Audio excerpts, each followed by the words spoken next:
Ladies and gentlemen, welcome to Los Angeles, California, the heart of the Golden State where dreams come alive.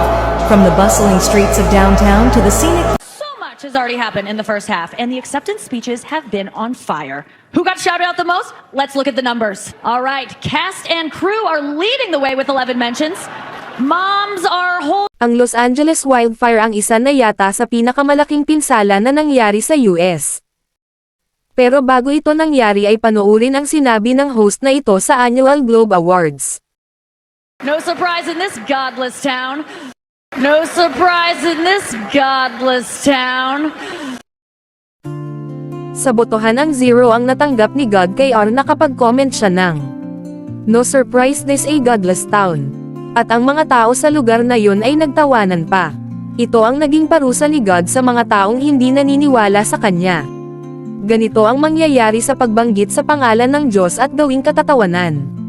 Lahat ng bagay dito sa mundo ay temporary lang. Lahat ay pwedeng mawala, ngunit kung ikaw ay may pananampalataya sa Diyos ay makakamtan mo ang kapayapaan ay kaluwalhatian na kaloob ng Diyos. Huwag nating kalimutan na tayo ay nilalang ng Diyos kaya marapat lang na mahalin at sambahin ang Diyos na may gawa ng lahat sa sanlibutan.